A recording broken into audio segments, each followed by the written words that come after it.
good evening everyone. Thank you for coming down for the event today. Sorry to keep you waiting. Yeah, so I just want to run through quickly in terms of like the agenda for today. So first up, we'll be going through a brief introduction of selling on Amazon. And today we are very fortunate to have two of our Philippines Amazon sellers joining us today. So they are actually brand owners that are based in the Philippines. So later on, we will invite them up to actually share about their tips and advice on how they actually sell their products on Amazon. Next, we will also be going through in terms of how do you actually build an international brand with Amazon. And we are also having a presentation by Accolade IP, which is one of the service provider. You can actually speak to them later if you would like to get a trademark registered for US. We also have the Registrar Corp. So if you are selling products to US that require FDA regulation and compliance, so they are the people you should go to understand more about how they can actually assist you in that. And we also have RAF Express shipping. So if you need help to ship your products from the Philippines to the US, they are the right person to go to. So they are just located slightly to the other corner of the room. So once we are done, we actually invite them to do the sharing, and there will be live Q&A where you can ask them, or even the Amazon team, or even our Amazon sellers today, any questions that you might have. Okay? So without further ado, I'll just share with you a quick 1-minute video.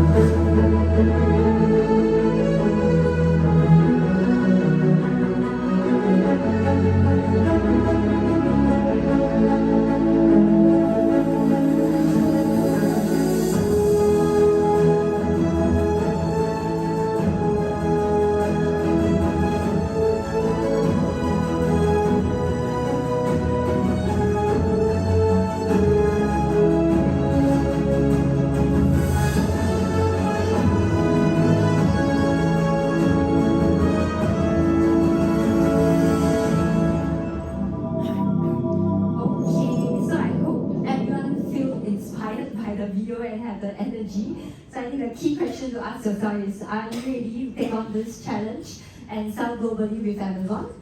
So just a quick note, please do not reproduce any of our material shared today. I'll be sharing a recording and it'll be posted, this will be posted on the community Facebook group. So just a quick introduction. So I'm Serene, I'm from the marketing team, and if you have joined our Amazon Global Selling Philippines Facebook community, I'm actually the admin. Yeah, and I have today same way. So it's for the new seller recruitment. So he's actually the account manager to help sellers to launch the product when you register for an account. And we also have Tristan here. So Tristan is our business development team. So if you have service providers, or even what he does is actually invite service provider down to enrich the workshop, to share with you different knowledge that required in the ecosystem. So if you have any questions, do look up for us later after the event. And this is not the entire Philippines team. We are actually based in Singapore. So we actually still have other colleagues that are in Singapore and they didn't travel down with us today. Okay. So just to share with you, this is the Global Selling Philippines Facebook community that I shared earlier. I will strongly encourage everyone to join the community, because over there we have like Amazon sellers sharing tips and advice, and you can actually ask any questions that you might have. If you're not very clear in terms of like how to sell, the Amazon team will actually have to answer, and actually other sellers who are currently selling will also share their advice and tips. Yeah, I will just stop here for a while. Okay. So going to the topic. Yeah, I'd just like to share with you, I think one of the main key challenge for any small business or entrepreneurs or any businesses, even for the big brands, is how you can actually acquire customers. So I think the main advantage of what Amazon can provide to the sellers in Philippines is you can actually leverage on our global reach. So if you create an account on Amazon.com, you're actually selling to North America, and you can also sell in Canada and Mexico.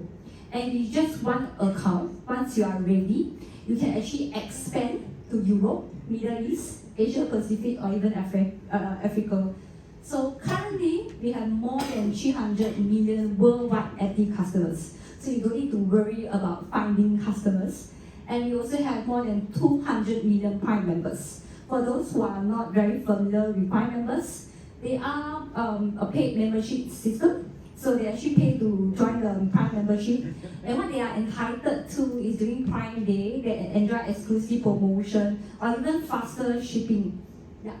And we actually have more than, currently have 22 stores worldwide. So to address most of the frequently asked questions, is the US too crowded for new sellers?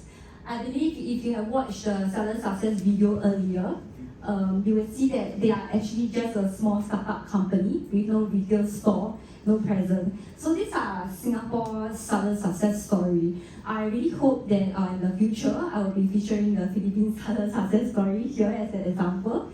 Yeah, you can see that for them, they are small, they are just startup, but they are actually able to make a success on Amazon. And is Amazon.com only for the big brands? So just to share with you, actually more than 2 million small business enterprises are currently selling on Amazon. And they actually account for 60% of the total sales. And more than 50 of the units sold are actually from individual sellers like yourself over here, like brand owners. Yeah, they are really just startup or entrepreneurs. Yeah, so over here I have an example from our Philippine seller, Joseph from Arden 40.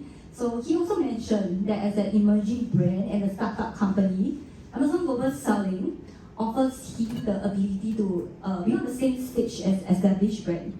And you don't have to worry, as long as your products are competitive, you have the opportunity to build your own brand globally. And it's easier to scale because you don't need to build your own warehouse in the US, you don't need to build a retail store. You can actually just sell online via Amazon.com. So we get this question very often, how do I get started?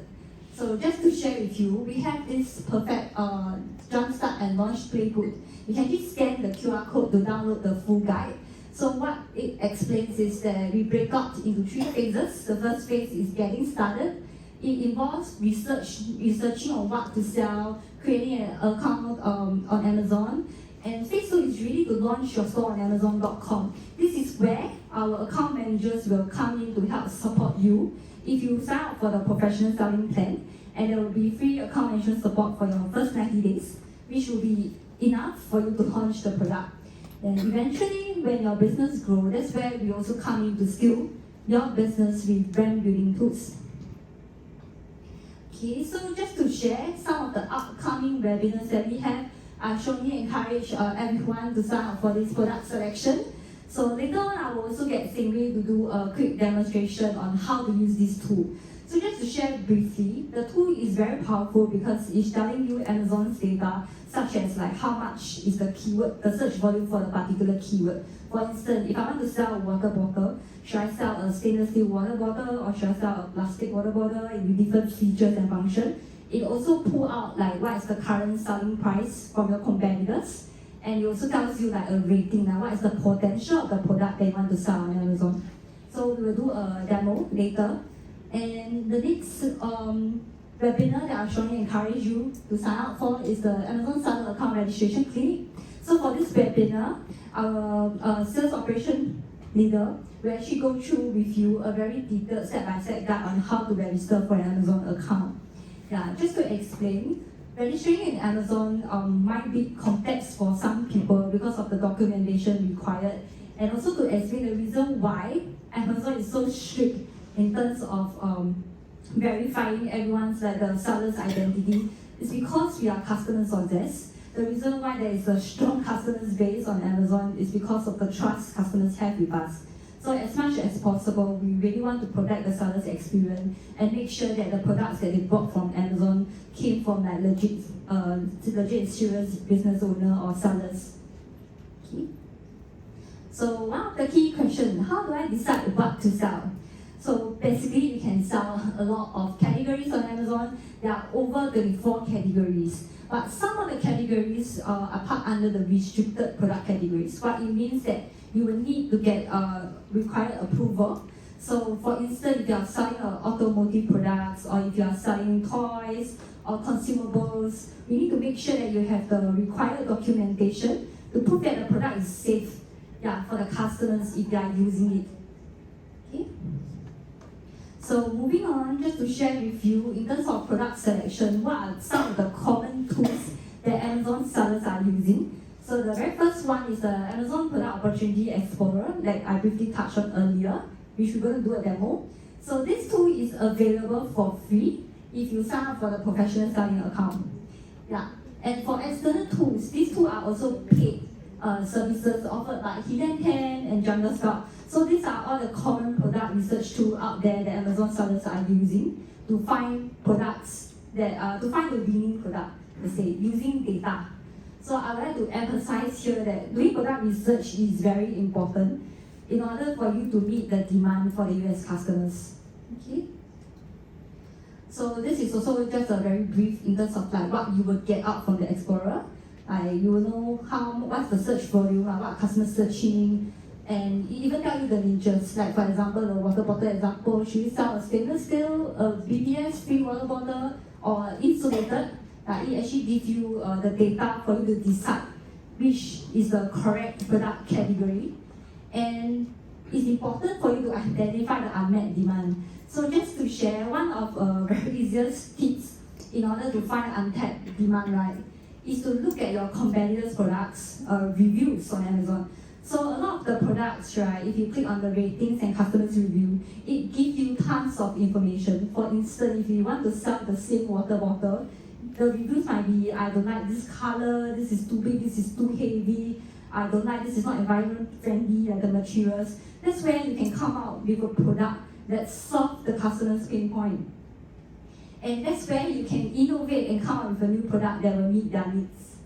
So over here is a QR code for you if you have not scanned and signed up for the 8 August webinar. So all the events and all the webinars that we have here are all made available for free. So here we are also sharing other tips on finding the right products. There's a lot of resources available for you. There's category guides, product research tool, and you can even see the bestseller list. So this is refreshed on an hourly basis. You can see what is the trending product that is selling on Amazon. And there are also other helpful resources. So I'll just pause here for you to take a photo or to scan the QR code. And in general, I think this will be very useful for any sellers who want to sell online in terms of the tips to choose the right product. So some of the products that may be very difficult to sell online is the food and perishable. I guess everyone knows about that. And it's also important to review what is the margin, given that you will need to consider the shipping costs or even running ads for awareness, etc. Okay. So with that, I think the next common questions will be, how do I then deliver my products? So over here, there are actually two methods that sellers can adopt. The first is fulfilled by merchant. What it means is you as a seller will be the one shipping the products out from, for instance, if the customers place an order on Amazon.com, your product is from Philippines, you will make sure that you will ship from Philippines to the US address, all the way to the customer's doorstep. For fulfillment by Amazon, what it means that you will still have to arrange the shipment from Philippines to our US Amazon warehouse. From there, Amazon will take over the pick, pack, and delivery for you to the end customers. The key benefits here for fulfillment by Amazon, and if you have watched the previous video, right, almost all the sellers are using FBA, is because of the benefit that Amazon is going to take care of the 24 hours questions if any of the sellers ask you anything. And I think more important is the return. So if you are fulfilling by yourself, you will need to provide a return address in the US if any of your customers want to return your item. Whereas by FBA, Amazon actually help to manage for that. Then I also like to share this very useful tool called the FBA Revenue Calculator. So you can actually scan the QR code. Later on, Simply will actually go through a quick demonstration in terms of how to use this calculator. This is a useful tool because it helps you calculate how much profit margin you have in terms of how you price your product, how much shipping it costs, etc. It's a good gauge. Yeah. So these are some of the 6 benefits that I touched on earlier: the 24/7 customer support, and Amazon taking care of the pick, pack, delivery. Then most importantly is the Prime badge. Now I mentioned to you earlier, in US, there are more than 200 million Prime customers that are paying Prime membership. So with the Prime badge, it's actually sort of like an endorsement from for the customer's point of view that this product is authentic. I'll make sure Amazon will make sure that the delivery will reach me, etc. So the Prime badge actually increase the product visibility and also conversion. So if imagine you are selling 2 similar products, one seller has a Prime badge, the other one doesn't. So the one with the Prime badge actually stands a better advantage. So if you would like to ask, are there any incentives that we can tap on? So there's this new seller incentive program, and you can scan the QR code here to actually read out more about it. So what it actually covers and entails is from brand registry, where you enroll your brand with a US trademark, all the way to fulfillment by Amazon. There's incentives. There's even sponsored products and coupons incentive. Yeah, and this is launched in US, Japan, and EU, UK, blah blah blah, from 2022. But it's also available to Filipinos now. Yes, we are talking about the marketplace. So as long as you are selling to US, this applies to you. Yeah. So how much does it cost for you to sell on Amazon? So this is where we want to highlight the difference between the selling plan. So a lot of sellers thought that I should just go with the 99 cents per unit sale. But would you only want to sell less than 40 units a month? Because if you do the math, this plan will not make sense if you have more than 40 units sold per month. And in order to get professional help from the Amazon team, and also to use the very useful tool like I shared earlier, the product opportunity tool, you will actually need to be in the professional plan. So by paying $39.99 per month in the first month, if you don't have an active listing, you only be charged once. So for instance, I sign up for a professional plan. For the first month, I'll be charged once. The subsequent months, as long as my product is not live, I'm not ready, I'm still doing product research, etc. You can utilize the Product Opportunity Explorer as long as you want. And once you're ready, you list. That's where we will charge for the recurring. Yeah. And also, with the professional plan, there will be free account management support for the account manager for your first 90 days, which is crucial to bring you through how to list the product, even like how to ship product, fulfillment by Amazon, etc. So there will also be referral fee depending on what is the product category that you are selling, and also fulfillment fee because you are sending your products to Amazon warehouse in the US. We are doing a service to pick, pack, and deliver. So that's the reason why we like to emphasize on the FBA revenue calculator earlier, where you can consider the different costs and then estimate and check whether the price right now that you want to sell the product at, does it make sense and how much margin you will get. Okay. So I believe I already addressed this. You have to get free account management support. So just to highlight again, yes, you will get free account management support as long as you registered for professional selling plan. The reason why it's not offered to individual selling plan is because the individual plan doesn't give you any of the tools. Yeah, so in a way, you don't really need any support in that manner. Yeah. So with that, I would like to invite our 2 Amazon sellers out here for a fireside chat. May I invite Lender from Under 40 and Investing? Yeah. Thank you.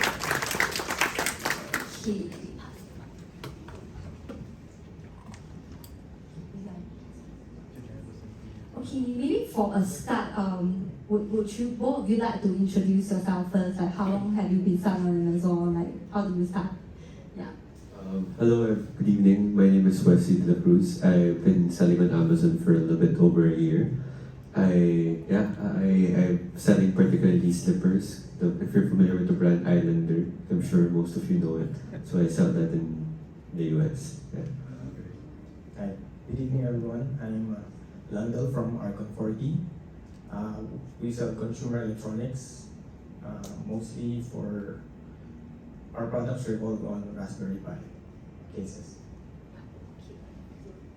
So maybe my first question to both of you is why do you choose to go cross-border? Because I believe cross-border it might be a new concept to many of the sellers here today, since most of them probably is selling domestically and not out of Philippines. So why do you choose to go cross-border? What was the background, or is there any key drivers for your business to go cross-border? Well, two reasons. One is that I observed that competing in the Philippine market would probably be the most saturated market that I could do if I'm selling slippers. And if I want to take my chances of success, I'd rather sell in a market that's 100 times bigger. At least if I get a 1% chance to succeed, I have a bigger size of prize. Secondly, it's more, I guess, personal. My motivations is I have a passion for expanding locally made brands to global stage. So it's this feeling that I think Filipino brands have the capacity to actually compete globally. It's just that not a lot of Filipino brands are able to consider that option. So I want to set the example for that. We opted for cross-border selling to explore untapped markets, diversify revenue streams, and capitalize on global demand for our product. So my next question will be like, in terms of choosing which country to expand to, is there a reason why you choose to go to US and why Amazon? Well, the US because, so for context, Islander Slippers is a brand that's been familiar to Filipinos for like 60 years already. It's a very old brand. And US is one of those countries that has a big market but also has a huge population of Filipinos. So I wanted to leverage the Filipino community there as my initial market. And I guess Amazon felt like the simplest choice to just get things started.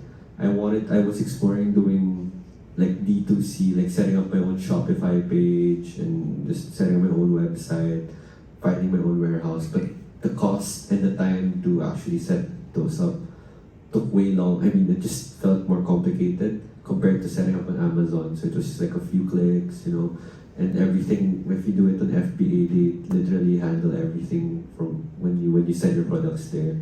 So yeah. Yeah, same. Because US is a very large market, and we choose Amazon because of the infrastructure. And since both of you are using FBA, right, would you like to share with the audience here, like how has FBA actually helped you in terms of like selling? Are you also selling out of like Amazon.com to other marketplaces? Well, FBA allows me to run the business with a very, very small team. So it's like me and a few other people like optimizing on a day-to-day. I don't have to have a staff that answers customer support every day. I was just the other day I was talking to someone who's selling in a local e-commerce platform, and if any of you are selling here locally, you know that even if you're selling a 100 peso item, you would get 50 customer questions, right? So that's and you have to hire a person to address all of those questions for a 100 peso item when you earn 1 peso. So in the US, at least for Amazon and you do FBA, they actually kind of, that process gets minimized. A lot of the headaches that you normally would encounter running an online business is kind of covered or shouldered by Amazon. Yeah, we also use FBA to just simplify our logistics. That's all. And maybe my next question is, since both of you are like brand owners, right? Are there any tools that you find useful for helping you to scale your business globally, especially your brand? Yeah, how are there any tools that you're using to have more visibility in terms of like getting your brand out there? I guess in terms of tools, I started by using Helium 10, it was mentioned earlier. So it helped me plan the keywords that I was going to use for the listing, the ads that I was, the pay-per-click ads that I was going to use upon launch. So a lot of it was just really being able to have like data-backed initiatives to start with. But as I moved along, as I grew the business, I had to rely on my own data, what was actually resonating with my actual buyers. So it was sort of like using Amazon's internal tools as well. And I guess there's really no magical tool that will really help you succeed your business. To be frank, I only use Google Sheets just to like manage the reporting day to day. It's just more of the discipline. Okay, what's happening with my business today? What do I need to improve on? What are the opportunities? And just act on it. Yeah. Currently, we use the Amazon store. It's like our own mini website inside the Amazon platform. Also, we try to update our EBC, our enhanced brand content or E+ content, to have more visual and visually rich product listing. Yeah, for those who are not familiar with what is A+ content, later maybe we'll get Singly to do to show you like example of what it means by having your own brand store within the Amazon.com and what it means by A+ content. So maybe I have the last two questions. So is there any what would be your biggest challenge in terms of have like a foreign brand entering the US? So how did you actually navigate this challenge? It was, I'd say when I started, I was very, very scared. So if you type in slippers on Amazon, you would see the biggest players there: Crocs, Reef, Havaianas. Like what in the world will how in the world will Islander compete against those brands, right? So I guess it was a matter of really taking the time to analyze how I could position my product differently. So I noticed a lot of those brands, while they were big, none of them really championed durability or basically aligning it to a lifestyle of traveling, going to the beach. So that's where I positioned Islander and how I allowed it to be different across the sea of brands that were available there. So I guess the second challenge I face right now is capital. So I'm running sort of bootstrapping this distribution to the US. So the only thing that's stopping me from growing is really having more money to buy more inventory. So it's like a ceiling. So I'm trying to figure out ways to finance it just to make sure that my growth doesn't get stunted because of capital constraints. The most significant challenge for us, foreign brands, entering the US market was establishing brand recognition and understanding customer preferences. Amazon's data-driven insights were crucial in navigating the challenge successfully. Okay, thank you both for sharing. I also like to emphasize the fact in terms of like really looking into data and finding ways on how you can actually differentiate your products for the competitors. So like what I earlier highlighted, even if you are a small brands, you can actually be on the same stage as any established brand, like what Wesley has done here. Is more on finding the competitive products, having a mission and a meaning behind the brand, and that's where you can actually showcase that to the customers.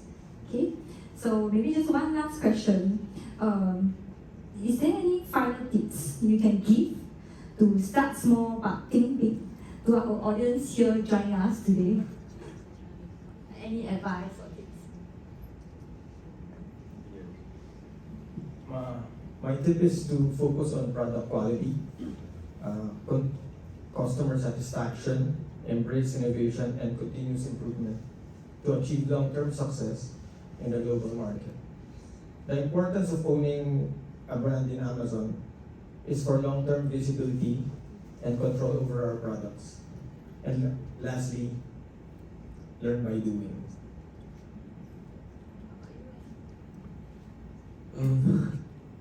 I guess it's got a lot to do with two things. So I'd say the process, the journey wasn't easy. I pretty much didn't have this kind of community when I was starting out, to be honest. So there are a lot of things that you discover along the way that will stress you out. Very small things like, what does this mean on Seller Central? Why can't I click this button? How can I put my products on? Like, how come my listing is not showing up? How come my inventory is not being reflected? All of those things that sort of happen along the way, it's gonna make you want to kind of be really frustrated and want you to give up.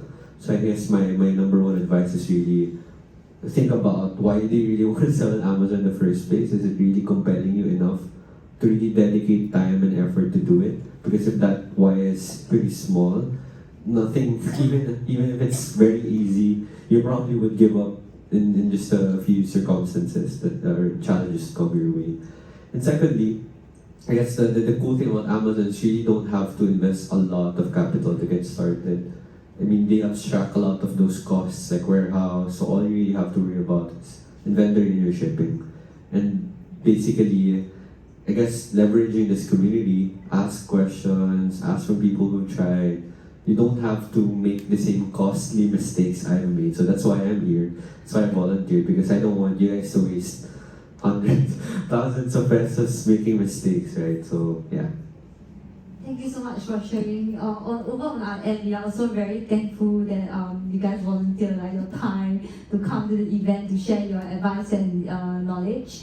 And also within the community, you can also see that there's a lot of existing Amazon sellers sharing what they have been through. So whenever you post a question, it's not exactly us like the Amazon team that is answering. It's actually all the rest of the Philippines Amazon sellers that is also helping to answer your questions. So I strongly encourage you to join the community to learn so that you can avoid what Leslie said, all the costly mistakes. And we are here today to really help support the community, to share all the knowledge and resources that you need to find success on Amazon. Okay, with that, I will end this panel. Thank you so much for your time. I will hand over to Simi, who will continue with the content. Thank you.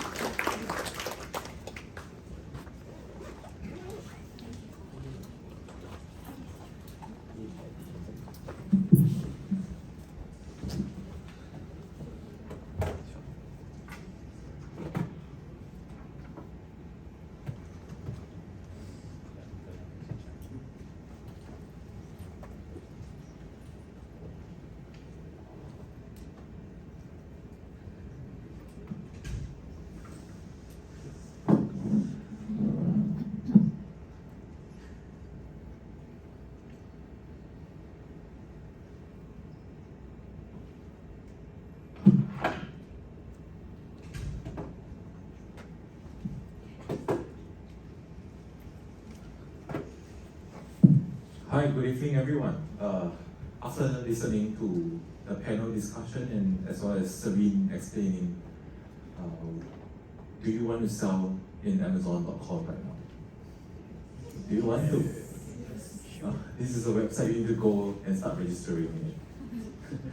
Just curious, who's going to sell an account tonight? Oh, okay. Anyone want to register an account by end of the month? Great. I'd like to see the more hands after my sharing session on how and what should you consider selling. So, quick questions. How many of you actually have a product ready to sell right now? You have a product selling in Philippines and you think that will be great, you can consider selling in Amazon? Okay, good, nice. How many of you are actually at the research stage, product research? Okay, good to hear. At least if you are thinking of researching, means you're at the right place, because today we are going to share some tips on how to do it. And if you are actually considering what your product to sell to the US, this is also the right place, because I'll be sharing a bit more on will your product succeed in the US. Okay, so how many of you actually shop on Amazon.com before? Okay, good to know. So let's look at this.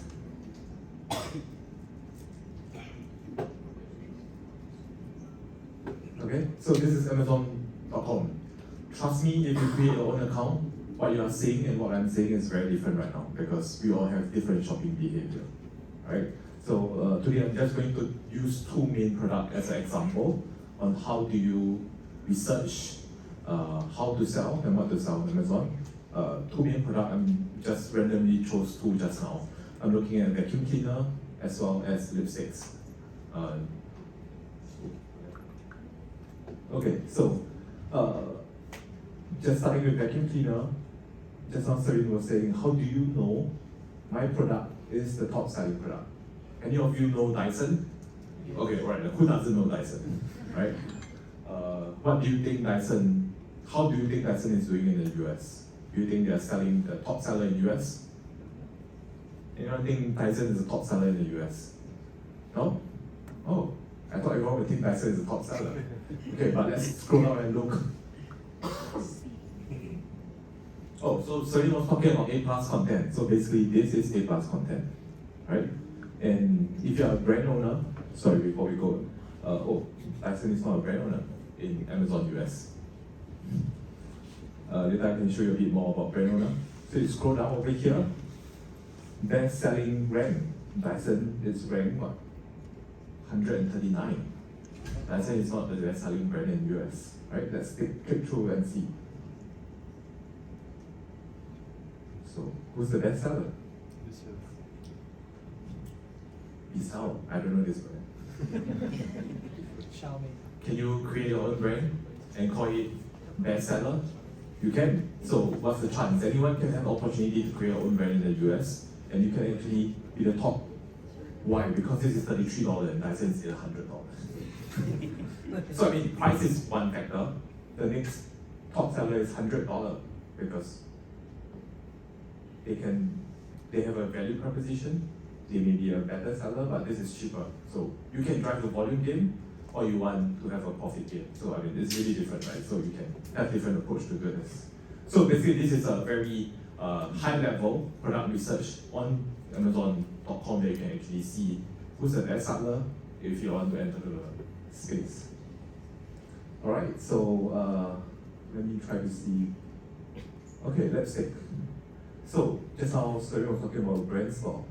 How do you, there's A+ content, this is all the information you want your customer to see. Just now, one of Wesley was talking about keywords. How do you put keywords over here to make sure customers are looking, customer will be guided to your page because of keywords. So A+ is over here. Look how interactive is this A+ content, right? And also a brand store. You need to be a brand owner to get to the brand store. And this is their brand store. So technically, that's what he mentioned, you didn't pay a single cent. However, you can interact customer from all different methods. You can customize your brand store. Everyone have a different interface. You can set up your interface how you want to interact with customer with your brand store. Okay, so now what I'm going to go through is something called the Opportunity Explorer. This is a paid whatever Serene mentioned just now, you need to be in a professional account to be able to use this tool. So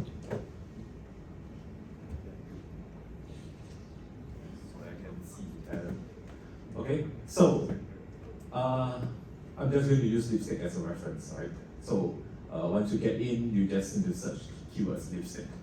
So as you can see over here, when I search lipstick, you just need to search generic keyword. You can search water bottle, lipstick, mouse trap, vacuum cleaner, dishwasher, everything can come here. So this is a generic keyword and how many people are searching. So is lipstick very popular in US? There's 8 million searches for the past 360 days, and just the word lipsticks. Imagine there's color lipsticks, there's branded lipsticks, so there's even more, right? So is lipstick more popular? No, actually chapsticks. People are more interested in chapsticks. So these are just reference point, right? And apart from looking at this, we also look at search volume growth. This is actually declining. People are more interested in blush. Let's look at cosmetic as an industry as a whole. There's an increase in blush, right? So let's scroll down. Anything that's growing. Chapstick holder is decreasing. What is that's growing? Frosty Beauty. So, yeah. So look at this. How average units sold per month. And over here, there's this thing called number of top click products. What it means is, with these search words, 90% of the click is driven by 73 ASINs, number of ASINs. Means the higher number of ASINs that contribute 90%, it means there is more competition, right? So imagine, let's go down 7, what is this? Uracil lip balm. There's only, because this is a branded item, that's why the number of ASINs that contribute to the search is lower. if you can find generic keywords that have lesser counts, lipstick organizer, there's still 1 million searches, but there's only 33 compared to a lipstick that's 73 ASIN that contributes to a total number of searches, right? This is how you can actually use this tool. Next, over here, you can even search the keywords of ASINs, right? So when I go into ASIN, I chose MAC lipstick. I do not know any brand, so I just randomly check something, right? So when I look at ASIN count, so over here I can just search and look at ASIN view. So this particular product that I chose, it has number of clicks within the last 360 days. It's average selling price, the number of ratings, average ratings. Remember, the higher number of ratings means more people like a product and it's higher conversion because people believe that this is a great product, right? Average number of selling partners, so there are 23 people trying to sell the same product. Okay? When I click into the specific ASIN, just now Celine mentioned about reviews. How do I know what's great about this product and what's not great about this product? Let's go to customer reviews first. When I scroll down, people really like it for its quality, people like it for its weight, for its grip, but there are some people that doesn't like the color.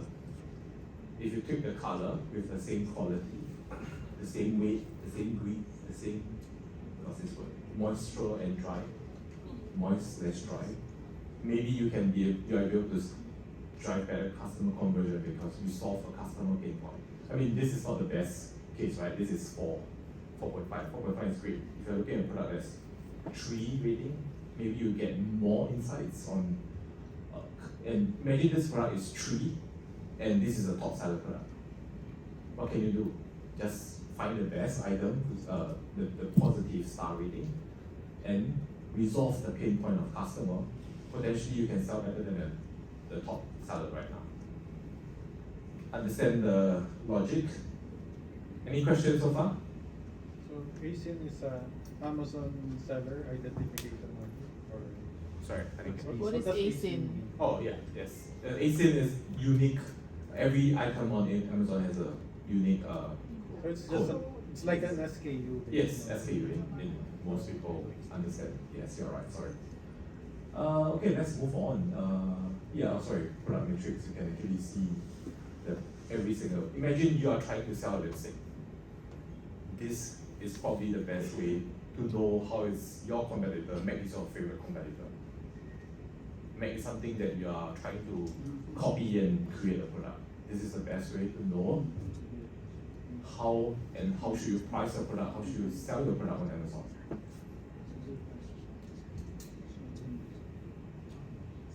Okay. As I move down to, just trying to use another lipstick as a reference, so nothing much. Oh, okay. Talking about trend line. This product has a very interesting bestseller ranking. It's continuously moving up and down. Does it mean this product be stop performing? Yes and no, right? Because this duration is quite short. So you need to understand how is the product movement and should you continue to develop similar product to sell in Philippines. Okay, next, revenue calculator. So I think just now Celine was talking about how should you use revenue calculator to determine if you what's the cost of selling in the US. So let me try to. So revenue calculator is an open tool. You just need to search for it on Google, just revenue calculator Amazon. You can either log into your seller center to try it, or continue as a guest. You don't need an account to try to use revenue calculator. I'll just use like the same AC now, trying to show. So let's say I'm trying to sell a lipstick, right? So this item is sold at $6. The Amazon fee is $1.51. The Amazon fee is the charges that Amazon charges, known as a referral fee. It's 6 to 15%, depends on the product you're selling. this is a fee that will not be able to change, right? Unless you change your item price. The lower you sell, then like the Amazon fee will be lesser, basically. Next thing is fulfillment cost. This is the FBA fulfillment cost. What will Amazon be charging if you imagine your packaging and the item is exactly the same as this Revlon? So potentially your fulfillment cost will be exactly the same at $3.22. Input your cost of goods, maybe let's say the cost of goods is $1, and $1. And your miscellaneous cost, in order to sell your product, you need to advertise. You need to advertise your product, let's say.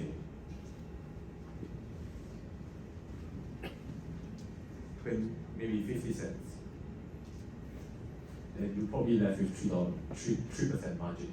Maybe this is not a great product to sell. I mean, if you're trying to sell at the same price point as Revlon, if you're selling a $20 product, maybe it's way better, right? So I can say, let's say I'm trying to sell my product at $20. But then this changed the whole algorithm and the whole calculations on this becomes a bit more profitable, right? So this is how you can do your own calculation to even before start selling on Amazon, right? So this is how you make sure you plan to make sure you succeed within Amazon. Okay? So it doesn't matter if you use the California warehouse. No, doesn't matter. Doesn't matter. So I can touch a bit about that later. Okay, just now I was talking about vacuum cleaner, right? So imagine Dyson. Ignore the Amazon fees. Dyson, the fulfillment cost of Dyson is $21. The fulfillment cost of this random brand that I searched, it's $9. They look almost as similar. And lastly, there's a brand Shark. And the fulfillment cost is $14. What changes here? They are almost the same product. No. Imagine fulfillment cost has nothing to do with your selling price. Yes, fulfillment cost got to do with the weight of your product and the size of your packaging. So this guy over here probably managed to squeeze his vacuum cleaner into a smaller packaging, and hence its cost is reduced 50% cheaper than Dyson. So, I mean, this is part of the planning. This is a bit far ahead, but then this is part of the consideration that you can consider on how to maximize your profit with a simpler, lighter packaging. How can you compare the product as small as possible? So imagine just giving a reference, selling a lipstick versus selling a piece of cable. How much can you fold your cable to be as small as possible so that your FBA cost is cheaper?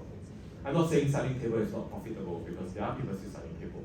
It's just how can you maximize or reduce your packaging to make selling your product cheaper. Any questions on how do I use these tools? So the difference over here is this Opportunity Explorer, you need the professional account to use to help to deep dive a bit more. How do you, what's your competitor, what kind of key, other products that you can consider, or revenue calculator. If you have a product, use revenue calculator, calculate, doesn't make sense. Find your closest competitor, know their selling price.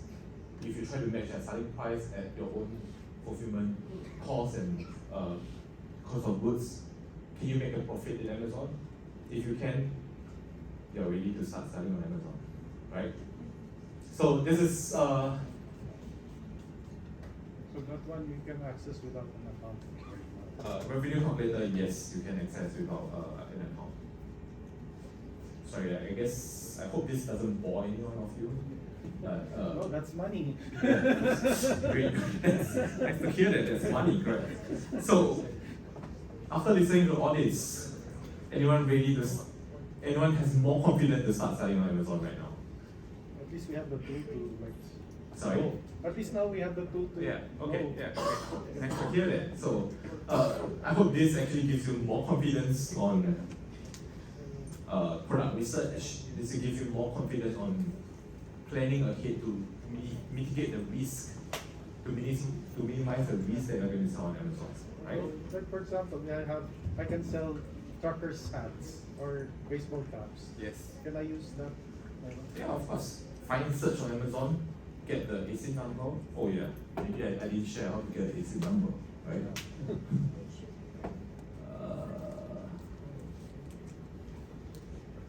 So in order to get the AC number, you can just Control F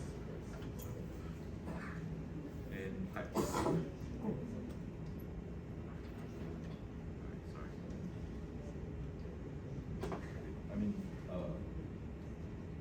You can just basically just Control F to find the ASIN. The ASIN is over here. Product details. So every single product on Amazon has a unique ASIN number, which is some of you know as SKU. Control F search ASIN, you get this number. This is a unique code. So find the nearest competitor, check it out. How much are they selling? How much are they earning? Possibly, right?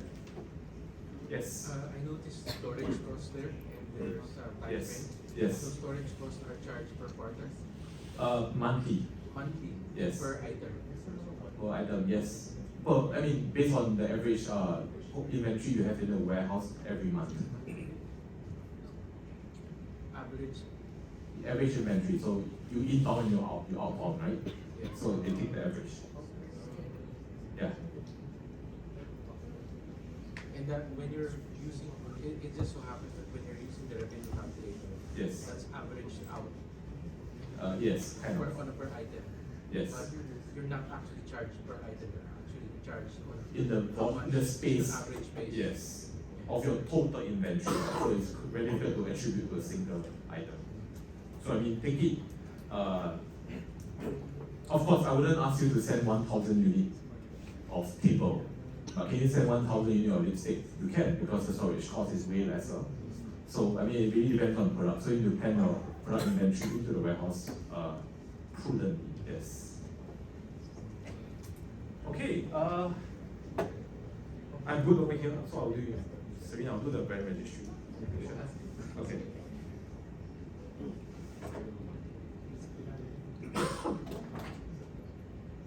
Any questions? Yes. For food items, do you need certain FDA approval? Yes. Sorry, Serena. Sorry, yeah. Yes. Do you need a certain FDA approval for both the Philippines and the US? Yes. Not just Philippines, everywhere. As long as you are trying to sell products in the US, as long as food, beauty, and health supplements, you need FDA approval. Yeah, it doesn't happen just in Philippines. Everyone that try to import food into the US, you will need FDA approval. Yes. So I think we have some partners that we can help you to apply FDA licensing. They will assist you, guide you on what's the requirement, then you can prepare it. Okay? Yes. Yeah, so obviously everything looks great. Yes. Amazon, Yeah. obviously very successful. Yes. But and what are the maybe top 3 reasons why some brands don't succeed? And what can we learn from that? I think I wouldn't say there's really top 3 reasons. I would say if you never do your product research properly, whatever tools that I shared just now, if you try to go enter with someone that can produce the goods cheaper than you, and they can sell cheaper than you, then you probably fail, right? And you probably never done your research on customer reviews. And because every customer say, I hate a square water bottle, but imagine you start selling a square, rectangular water bottle, does it make sense? It may make sense, but it might not succeed, right? So there's a lot of planning that comes into place. So second is advertisement. I've not even gone there. I mean, we are at the early stage. How can you make sure at the digital stage, in like 30 years ago, you probably need to spend 30,000 to advertise on a bus stop banner, on a shopping center. Do you need to spend 30,000 to promote your product today? No, you probably just spend 50 cents and customer probably see your product on Amazon advertisement. Can you spend at 50 cents? You can, but are you going to spend at 50 cents? You maybe reconsider. So trust, you were saying, right? you can basically was saying you spend advertisement to promote these peoples to move up the ranking, so customer has visibility of your product. And if your product is right, your reviews is good, and your price is at the right point that customer willing to buy, then you will succeed. Sorry. Go ahead. Great. Yeah, just to add on also, I think one of the very common type of business model that we see sellers coming in is online arbitrage or the reseller. So to them, it might be easier to start off by taking products from, like, for instance, Alibaba, and then just step on a brand and just sell it on Amazon. But without doing all the product research and selling similar products as other millions of other sellers that are also selling, and I guess a lot of them are also getting from Alibaba because of the cheap price, right? So how do you actually stand out? It's very difficult. You are just playing a price war. So whoever has the cheapest price is going to win. That's a very short-term kind of business model on Amazon. That's why over here we try to advocate in terms of like how you should really invest your time in building a product that meets the untapped demand for US customers and build your own brand. That's where you can differentiate and come up with a story. The reason why people want to pay for that item is a differentiation and what it means to them also. Hope that kind of like answer your questions. Yeah, no, good tips. And is it okay to unpack some of these other Yeah. things? So, Do you want to stay for Q&A or Can answer one last question. Okay. oh, okay. So, you brought something up about the reviews, Yes. right? And I think it's everybody knows as a consumer, reviews, significantly play an influence on a consumer's purchase. Yep. Right. So obviously a lot of people would be starting off new with 0 reviews. How do people get a bunch of reviews so that they can be successful on there? And if you don't mind, I'll add another question on there. I read a lot of the different myths on fake reviews and how to combat other things. So, I mean, these are all questions in the trenches, but this is the realities of e-commerce. And any thoughts on those? I'll be covering just as what you're going to talk about in this brand registry. How do you grow your brand and succeed? There are certain programs in place to make sure when you first start, you will not be a cold start. So there are certain programs in place to make sure you have a warm start. Yeah, I'll talk about it. Yeah, it's Thank actually you. called the I just teed you up. Sorry. I set you up. Yeah, thank you, thank you. All right. Just a quick one. I believe there are a lot of people that mentioned they are ready to have products ready to sell on Amazon. Really happy to have you guys here today. Just a quick thought process. What do you guys think is the best thing about selling on Amazon for a Philippines or Southeast Asian style? Access to the US. Sorry. Access to the US. Access to the US customer. Is that Higher right? average price. Higher average price. Oh, true. You probably start saying vacuum cleaner that can probably sell at a better price. Yeah. Okay, I mean, just something maybe for you guys to think as I present. Maybe I'll just drop one thing that I thought is the best thing if I sell in the US. I'll share with you guys after the presentation. If I didn't say anything, remind me. The United States is the biggest consumer market. Yes, that's one, but that's not for a seller point of view. I'll share with you my biggest point later. Okay, so go with Amazon. Go with Amazon under a brand registry. When you think of a shampoo brand, in fact, we don't even tell our partners or friends, hey, can you buy me a shampoo? We tell the customer, we tell your partner, your friends, can you buy me a Dove shampoo? And people just know Dove is shampoo, right? So how can you get your brand to be so well aware that people don't tell you buy shampoo, I want Dove, I want Pantene, I want, so very shampoo, that's two I know, because I only use one brand, I guess. So yeah, how can you get your brand to be so well known and protect your brand? Protecting your brand is very important, alright?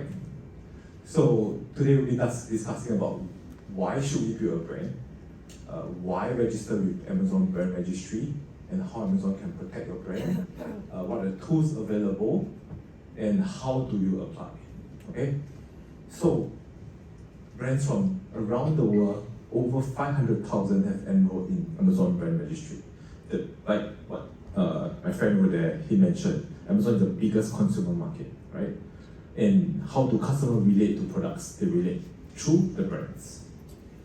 And you need to make sure that if you are considering the sell in the US, make sure you protect your brand. Otherwise, if someone else comes in and use the same branding, you probably will realize that you probably start losing money. Imagine the person start to use your brand and he make it worse, he actually tarnish the brand. Your total brand value is gone, right? So how can you register your brand? Make sure you are the owner of the brand so that Amazon can help you to protect your brand. So 59% of overseas consumer choose familiar brands when spending, similar to consumer on Amazon. Just like I mentioned, I don't say shampoo, I say Dove. Can you buy Dove, right? 80% of the customer discover new brands and products on Amazon. People are very brand conscious in the US. Is price and brand conscious is these two things work together. How can I find the best brand at the price point that I'm willing to pay? That's why Dyson is probably not the best selling vacuum in the US because its price point is way too high, right? So of 50% of the US consumer are more willing to discover new brands than before the pandemic. And lastly, 1.5 times brand owner increase their sales 1.5 times faster than other sellers on average. The best time to enroll in a brand registry in Amazon is actually before you start listing your product. It is not big. It's just an algorithm to link your ASIN. After you create a product and you try to link it, the process is actually quite difficult. So the earlier you create your listing, the earlier you create your brand registry, the better it is for your listing. Because imagine you start selling something and your brand got so famous and you start creating a brand. Imagine someone else actually start registered the brand already. And you're no longer the brand owner of the brand registry. So before you start selling, register your brand in Amazon. That's also known as trademark, we call IP. Basically this is what it's trying to do. Make sure you register your brand. So in Amazon, we build, we grow, and we protect. So we build your brand using a few, I just want to share about A+ content. Just now, he was asking about how do you gain reviews. We have the Amazon buying program. There's customer brand reviews, there's stores. Then you grow understanding the Amazon analytics, sponsored brands, sponsored videos, and how do you protect. So for A+ content, right? So how can you provide an interactive story to tell your customer? You walk into a Walmart store, probably there's banners showing this brand. But how can you do that similarly in Amazon? You spend $0, however you can communicate the story to the customer with this A+ content and even your brand store. Amazon buying program is actually, when you first start in Amazon, when you have your product inbound in Amazon, sign up for this buying program, you can send products out to customer in the US for free. And they will write a review for you. Is this considered buying review? Yes and no. But at the same time, you need people to test your product, right? And can you afford to give out 30 stickers, for example? You can. Can you afford to give out 30 vacuum cleaner that you're probably selling at $33 like the seller just now? You can. And these reviews is going to be a lot more helpful for you to grow your brand and you start running advertisement as the customer click into your product. And they read this review and say, hey, there's 30 positive reviews. Why not? I buy it and try it. The price point is right, this is what I'm willing to pay. The next moment the customer just check out and he receives the product within 2 days because your product is on their feet. Right? So, and who knows, the customer that bought the product will just write the review again. And now you are constantly gathering more reviews and how reviews start building up within the US. So why is it so important to encourage feedback? It gets to improve conversion, improve visibility. Brand customer review. And as a brand owner, you can actually respond to these reviews. the customer reviews respond is 1 to 3 stars. And you can try to address and explain why this customer, probably you can tell him, hey, you probably have used it wrongly. There's a function that you have not explored because you probably didn't read the handbook of how to use my product. So this is how a brand owner can actually reach out to customer that is, and the customer actually can update the reviews. Yes. Stores, like I mentioned, Amazon store, brand store. You can expand the stores within US as well as expanding your brand store within Amazon page. This is the brand store. So growing your brand, so there's something called the brand analytics. If you're creating a new brand, what you want to know is how is customer interacting with your brand, how is customer searching for your brand, demographics that's buying your brand. Should you tweak it a bit more to suit the younger crowd, to suit the older crowd? Different products serve different demographics. Basket size, you can see how is what's customer alternate purchase report. Instead of customer buying your product, what other products are they buying? To find the closest product customers are buying with your product, and should you consider creating a product of the same because it's a complementary product. With Amazon, there's Amazon advertising. This is, I would say, the most important tools to use, because imagine you are creating one product and you are just one of the, I don't even know how many billions products are there in Amazon. So Amazon advertising will help you to make sure that your products surfaced, reach out to customers, reach out to the right customer in fact. You do not want your product selling a toys to a 80-year-old man unless he has a grandson. If he starts viewing for toys, maybe your product will be surfaced to him because he has intention to buy toys. Right? So sponsored brands. You cannot have sponsored brands unless you are a brand registry owner. Okay? So with sponsored brand, you can actually have with sponsored brand, you can actually target keywords gaining, and your product, your sponsored brand store page will appear here, and customer can click through to interact with your brand store. Sponsored brand placements, there are a few places within Amazon that you can. Anyway, sponsored basically means you are paying for the spots to surface your brand. Right? There's sponsored video to create an interactive sponsored display. So you can actually try to target, for example, you can, while customers are browsing outside of Amazon, you can actually, your product will surface with the targeted customer when they are browsing out of Amazon. Oops. Right, this is sponsored display on and off Amazon. So the interesting thing for me as a consumer, I was looking for a Bose headphone the other day, and everywhere I browse on the internet, Amazon keep feeding me Bose headphones, and I checked out the Bose headphone yesterday. So because it's constantly reminding that you view it because I want it, I view it and I want it, and sometimes even,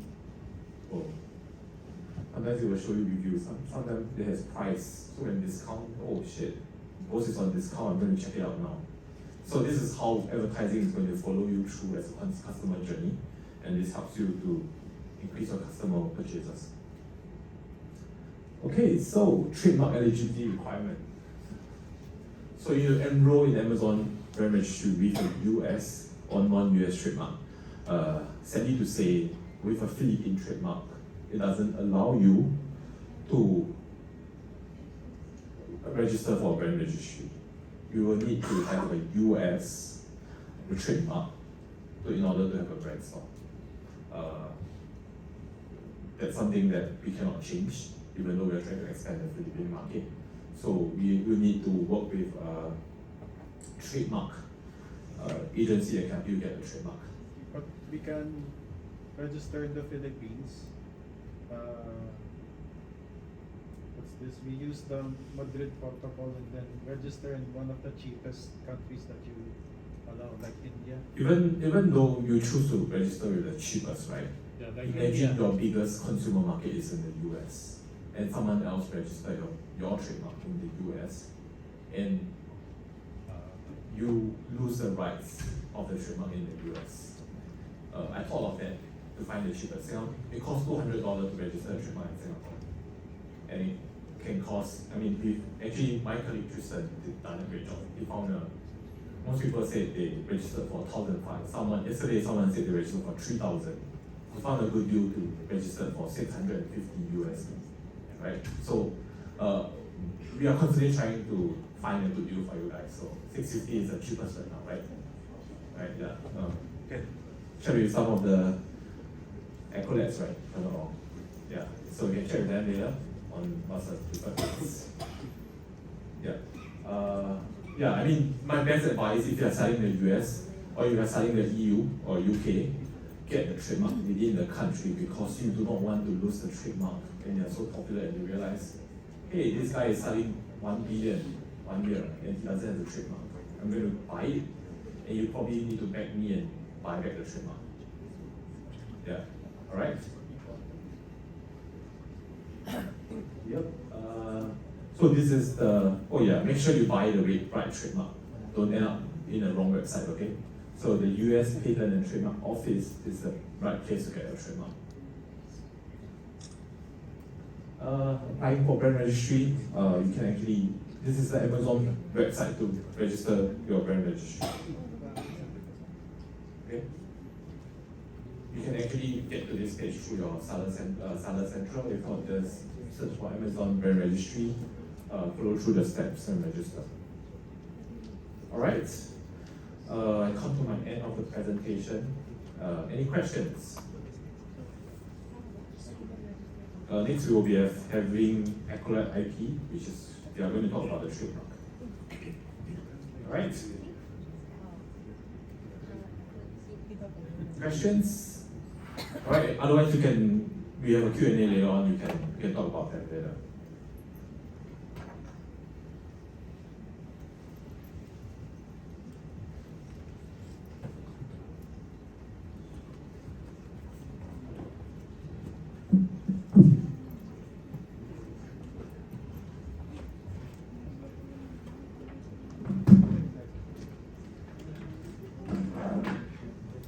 Oh yes, just now I was asking the question, right?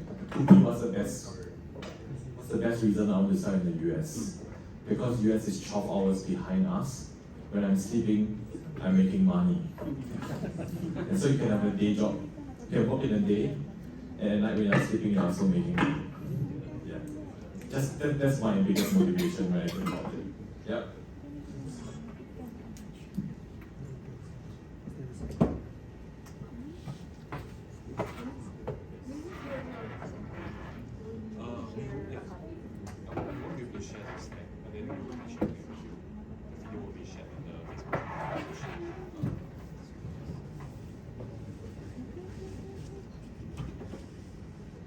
Sorry, the question was, will we be sharing the deck? Sorry, we won't be able to share the deck, however, I think give Serene some time. We will need to get the video probably approved before we can share the video online as well. So give us some time, maybe a week or two, we will share the video that we shared today online. Right. Hello everyone, so I am attorney Josephine Go. I am the managing partner of Accolade IP, and I am the US Trademark Head of our United States Trademark Department.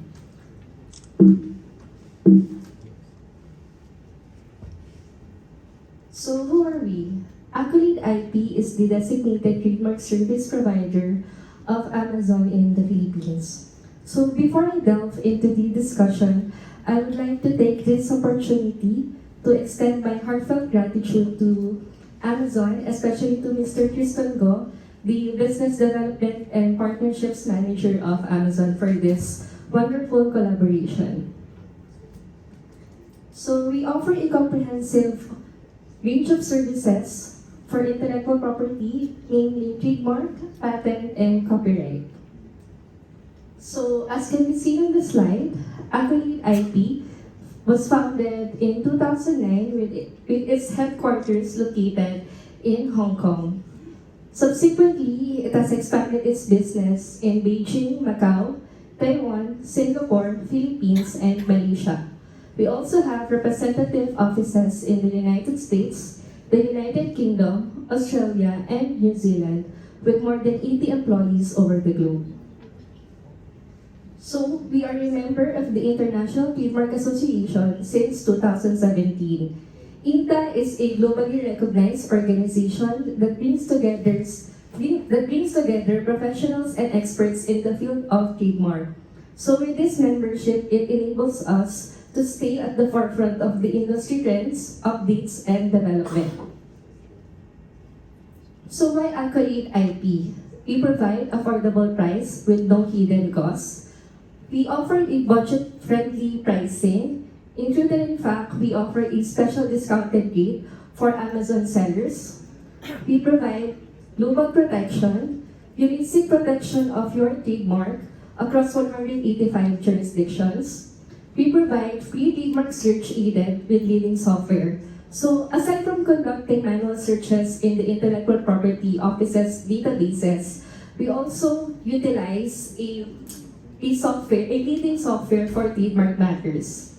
We rank number 1 in terms of filing volume in Hong Kong, and this is a testament of our expertise in the field, and this is also a testament of our excellence, our commitment to excellence. We provide professional and personal advice. Our consultation is free of charge. So who among you is interested in registering your brand on Amazon.com? So it is crucial to have your brand registered with the USPTO. However, if you haven't completed the registration process yet, having a pending application in the USPTO will also suffice for Amazon's brand registry. So we have several clients who have successfully gained in the Amazon brand registry even if their marks are not yet registered in the USPTO. For instance, some of these marks are not yet registered in the USPTO. Some of them are just pending before the USPTO. So based on my experience, most of our clients, right after filing an application in the USPTO, they will immediately file an application with the Amazon Brand Registry.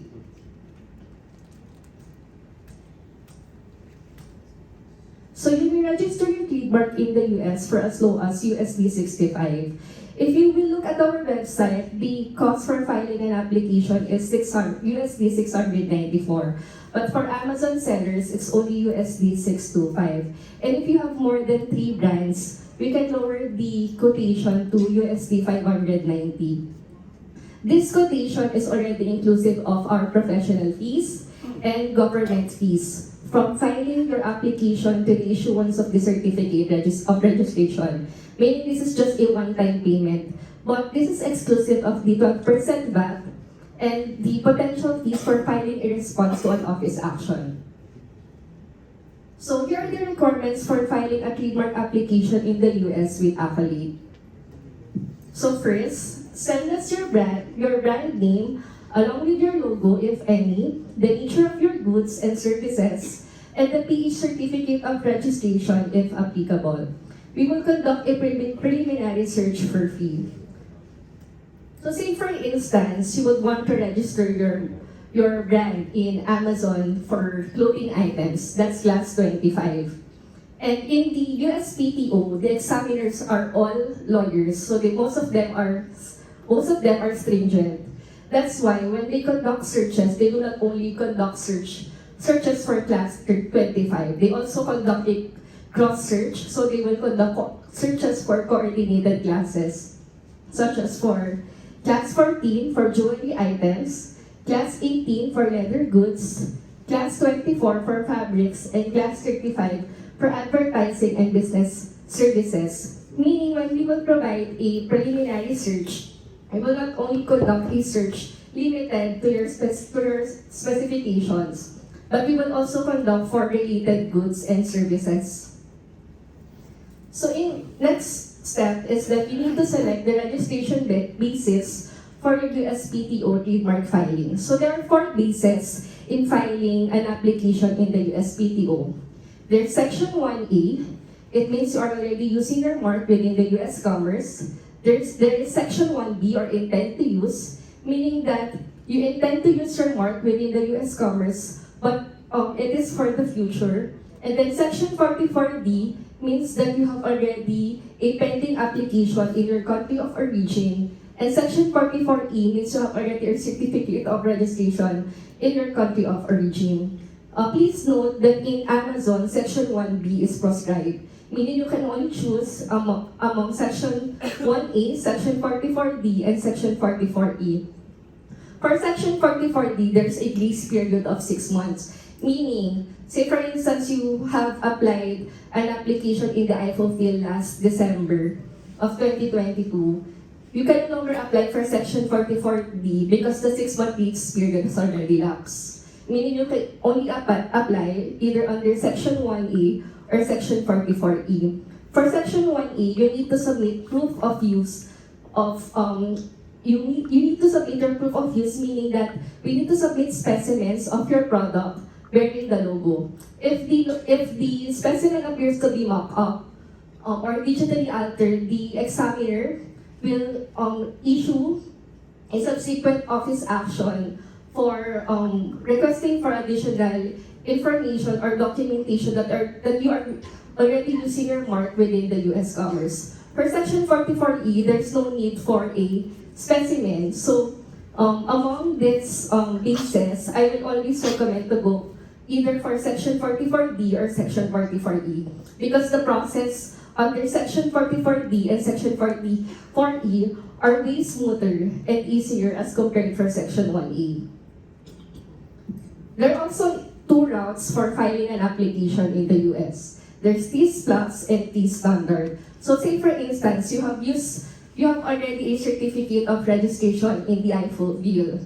We will use Section 44E. Now, all your specifications in your certificate of registration in the IFOFIL must be found in the ID manual of the USPTO. If it is overbroad, it will no longer be applicable to TIS Plus, but rather in TIS Standard. And there's an additional of USD 102 if you will use the route under TIS Standard. So, like for instance, what I said, say for instance, you would want to register your mark for clothing items. You need to check the specifications in the ID manual is. As you can see, in the IFOFIL, clothing is acceptable. But in the USPTO, it's not acceptable. You need to find similar items that are related with clothing items. And the last step is you need to complete the application form prepared for trademark filing. So we will prepare the application form for your due execution and review. And you may also register your trademark in the Philippines for as low as 10,000. Again, this is already inclusive of our professional fees and official fees, from filing of an application to the issuance of certificate of registration, subject to the exception of the 12% VAT and potential fees for filing a response to an office action, if any. So here are some of our services for the PH trademark registration.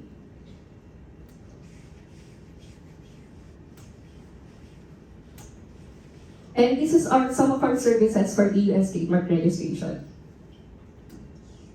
So please feel free to scan the QR code if you have any inquiries.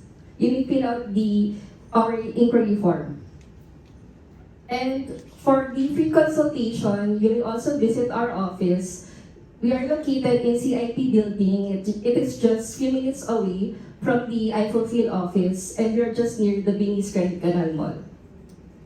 So thank you for your time and attention.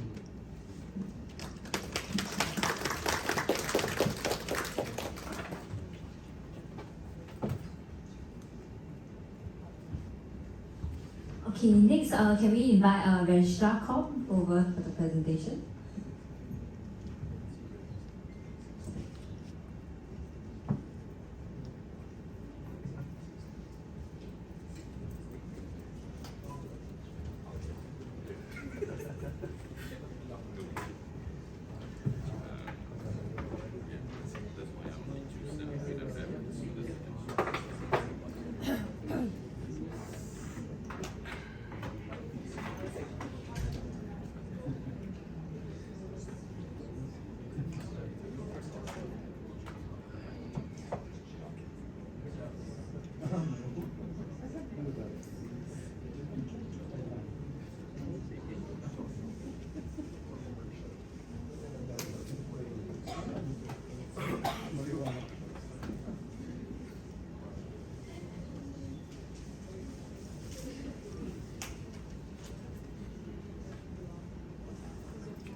you very much for Amazon for the given opportunity.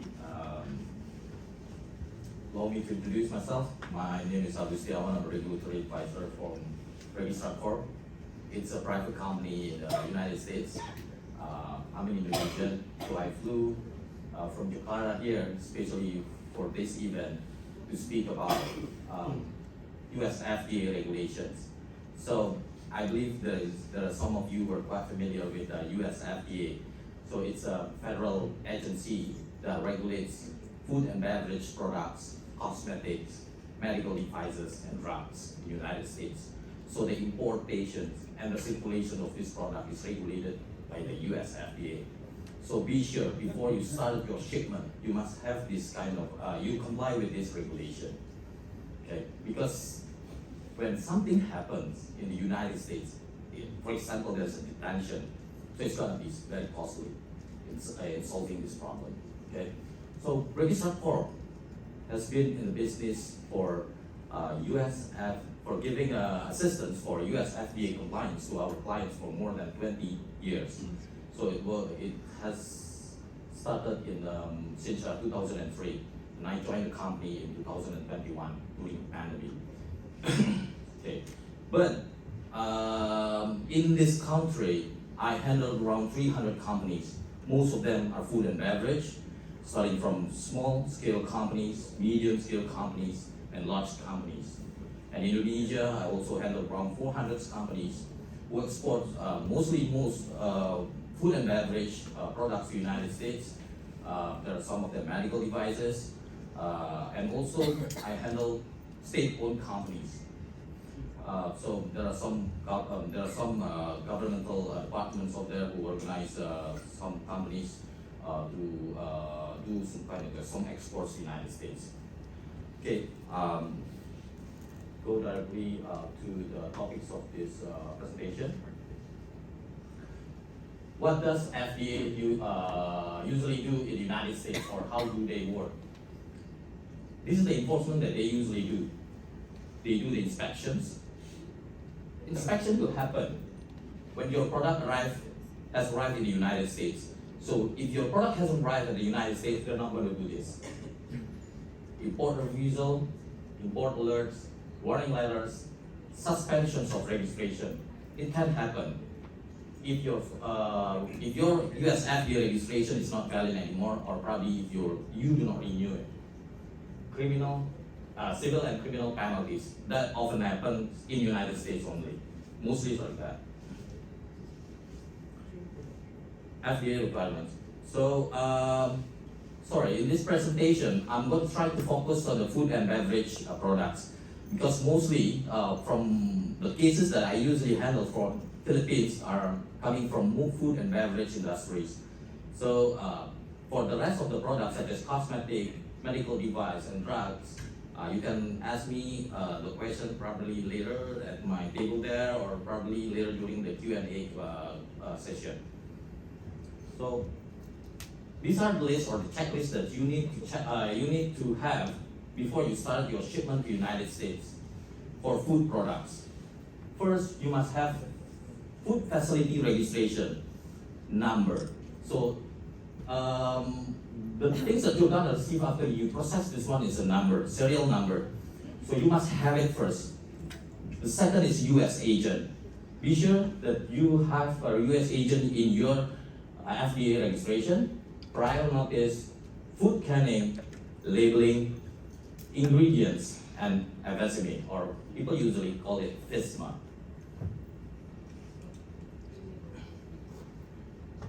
What are the requirements if you want to register your food facility at the US FDA?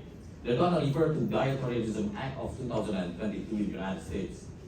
So the facility that do manufactures, process, pack, or store foods must be registered at the US FDA. So you are as exporters, you must be registered at the US FDA. Make sure that your process facility or your label facility or packing facility registered at the US FDA before you start your shipment. Otherwise, there's going to be an issue during the clearance process. And foreign facility must designate a US agent. So it's gonna be needed in the process of your US FDA registration. For foreign registration, you must assign a company or personnel in the United States. Be sure that they are competent in handling FDA matters to become your US agent. Because if you do not have it, they're not gonna approve your registration. I mean the FDA. So what are the things that you need to have or to provide if you want to process your food facility registration?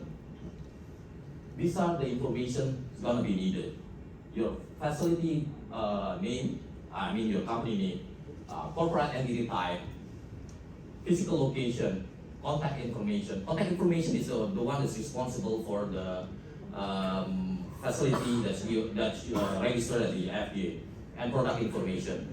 So remember, the things that's gonna be registered is your facility, your processing facility, not your product. But your product information has to be included in the registration form or in the registration applications at the FDA. So the FDA can identify what kind of product that you're gonna export to the United States. After you got the food facility registration number, remember you need to renew it. It has to be renewed on 2 years basis, usually on even number years. But remember, as I said in the first slide, you need to have a US agent, and US agent usually charge you annually. So put it in your mind that to maintain your registration at the US FDA, you must renew it every year because you need a US agent. And failure to renew, there's a possibility FDA is gonna cancel your registration. And if your registration is being canceled, your shipment cannot be cleared, because I've got a lot of cases that I handled already because registration canceled by the FDA. US agent, as I said, it's mandatory in your registration. To become a US agent, the party that you're gonna assign to become your US agent must be based in the United States, and they must be available 24/7, and they must be competent to handle all the cases that's related to FDA matters concerning your shipment.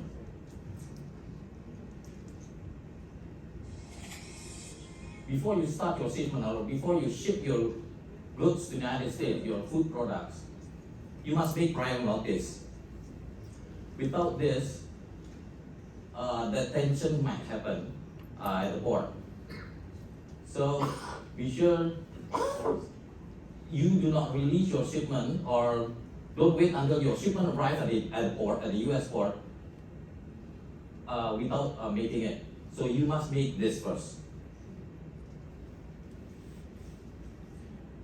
After you got a US FDA registration number, identify your product. Be sure that your product, whether it's a low acid canned food or a certified food, because inside the US FDA registration, there is another registration for this kind of products. Without this registration, your product is not going to be allowed to enter the United States. So there is another registration from your US FDA registration, inside the registration for low acid canned food and acidified food. These are the sample of the low acid and acidified foods. And labeling. Okay, after you got the US FDA registration, you make a prior notice, stop. Don't start your shipment first. You must ensure your labeling is compliant with the labeling regulation in the US. I'm not saying something so scary over here, but this is the thing that you have to pay attention to. Be sure that your label is compliant. But the question is, how are you gonna know that your label is already compliant with the regulation over there, isn't it? That's the functions of the US agent. be sure your US agent has a very well experience in it, and they are very competent in it. Because 22% of the tension at the US ports coming from mislabeling.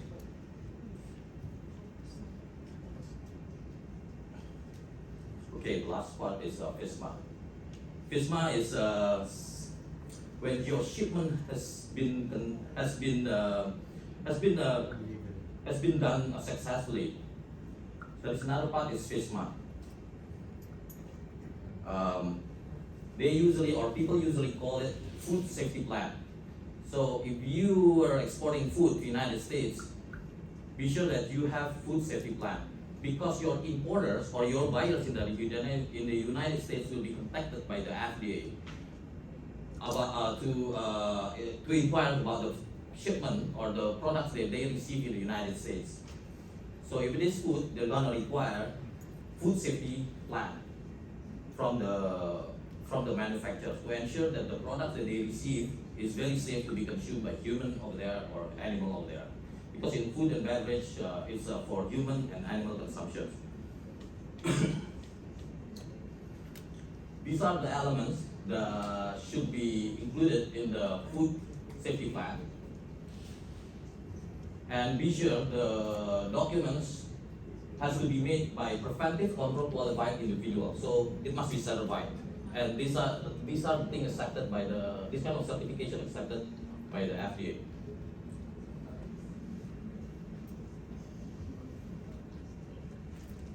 Foreign supplier verification program. So the ones that I just explained, that your buyer, your US buyer and your US importer are gonna be contacted by the FDA, it's coming from this program. So these are the things that they have to fulfill, FSVP. If I am the US buyer, so if I got the food products coming from one supplier, I'm gonna get the food safety plans from them.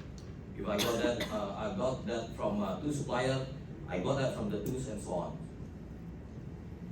Remember, there are two kinds of FSVP. The one that I just spoke about is categorized as a US owner consignee. So you got a buyer in the United States, so they call it FSVP importers. And there is another one that they call FSVP agent, is for the shipment that doesn't have a consignee to the United States. So they have some kind of a warehouse that they go to there. Okay, that's about the FSVP. Okay, that comes to the end of my presentation. This is the company that I work for. It's based in Virginia. Special for this event, we offer free consultations for you about how you should ship your goods to the United States, especially for the products related to food and beverage, medical devices, cosmetics, and drugs. Okay, probably that's all for me. Thank you so much, Douglas. Maybe a last presenter from RAF Express. Thank you so much.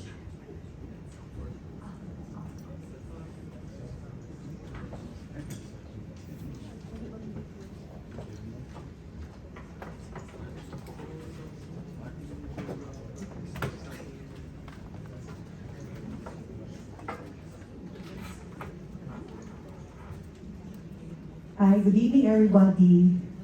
Gutom na kayo. Bibilisan ko, promise. Bibilisan ko. Quick lang to, quick lang. Mga half an hour. Dali lang.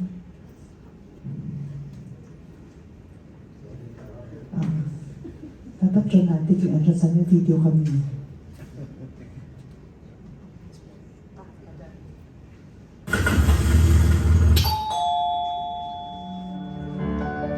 We are RAF. We deliver anytime, everywhere, nationwide, worldwide. All these years, we've remained committed to personalized customer service, to customized solutions, and to provide highly reliable and cost-efficient service. That we continue to strive for as we pick up your packages and deliver them. Years and years of efficiency and reliability. Most importantly, we deliver customer satisfaction. You are most important to us. Yes, so good evening, everybody. We are RAF Express. We are RAF International Forwarding Philippines Inc. Or RAF Express. My name is Elka, and I'm Sales and Operations. And this is Nancy, our Sales and Marketing Manager. And she has a whole team over there. So, paglabas nyo, baka pwedeng dumaan kayo doon para hindi naman masayang ang ganda ng aming mga girls. So, we have a little something for you. Okay. So, first of all, thank you to Amazon and for inviting us, making us part of this event. And thank you to all of you for taking the time out to listen to what the opportunities that you have and possibilities for all of you. Okay, so kanina, you heard them talk about Amazon, the opportunities you have, kung ano yung mga pwedeng mangyari, ano yung mga magagandang nag-aantay para sa inyo. So you have already registered your brand. You are also compliant with FDA regulations. You are now ready to send your shipment and sell in the US. Pero, nandito kayo mga items nyo. Kailangan yan mapadala doon. Kaya kami nandito. No? So we are here to offer our services to be part of your Amazon journey by providing a reliable and cost-efficient logistics service. Okay? So, we represent Aramex here in the Philippines. Our company represents Aramex in the Philippines. For those of you, kanina, I think we had shown the hands who ordered Amazon. We are one of the delivery partners for Amazon here in the Philippines. So, baka, or sana, may nakakakilala sa inyo, nag-deliver na sa inyo ng mga Amazon orders niyo. So Aramex is a company based in the Middle East. It was established in 1992 as Arab American Express. That time, wala pa masyadong logistics company in the Middle East, and they were established, they first started in Amman, Jordan, but then eventually moved to Dubai, where they have the headquarters now. And we are part of the network that of the Aramex group. We are RAF. We are an all-Filipino-owned company. We have been in the business for 30 years. By August 27, 31 years na kami. So, our office is in Parañaque. And, like what I said, we are proudly Filipino-owned. So, we understand the needs of the Filipino customers and kung ano yung mga expectations nila as far as service is concerned. Isa sa mga challenging na masarap servisyohan is the Filipinos, di ba? Kasi alam na kung gusto nila, medyo mas demanding, pero masarap katrabaho, yung pag naman yun. Okay. Hindi ko ito isa-isahin, but medyo, this should just show you malayo na aming nila. But since we started, we have put up offices in Cebu, Davao, Iloilo, and we have expanded our service. Show you the next slide. This is a many of the services that we can offer. So you will see here that whether it's from documents to small parcels to heavyweights, whether you want to send that via air, via sea, or multimodal, meaning combination of truck, sea, or air, whether you want to send that, you are sending that to the Philippines, or you want to send it back to the Philippines, we will be able to help you. No? So, pero for this workshop, we are mostly going to concentrate on you sending it to the US. So, pwede niyo padala yan. We can help you handle that. Okay, so because of the service that we provide, we consider ourselves a one-stop shop transport service. So, kasi minsan yung iba, sabihin nila, sino lang namin ipapadala, meron ba kayo yan? Wala ko kami, doon na lang kayo sa ganito. So kami, pwede na. You want to send it to the Philippines, out of the Philippines, yes. Pero sabihin nila, how about coming in? No? So, yun ang mga challenges. So kami, we can provide all of that. So we take pride in providing personalized customer service and competitive pricing and customized solution. We understand that all of you have, each one of you will have different requirements. Iba-iba yan, iba-iba ang produkto nyo, iba-iba yung pangangailangan nyo. And we hope by full understanding of the products that you have, we assure you that we will be able to provide a service, a customized service fit for your requirement. So we have our track and trace system. It will allow you to prepare your shipping documents, every bills and invoices from the comforts of your home. It's web-based, and to also allow you to trace your shipment. It's important kasi one thing is, pag nakawala na sa inyong shipment, pag pinadala nyo na sa amin, no? And then, lilipad na yan or nakalayag na yan sa dagat, no? Is you want to know where it is. So we have a track and trace system that will give you or assure you of the status of your shipments. So, 30 years experience, hindi naman po ako kasama dun sa nagtatrabaho po ako sa RAF, mga 15 years old lang naman. Okay, so, and then I'm very proud to be part of a reliable and hardworking team of people. Okay.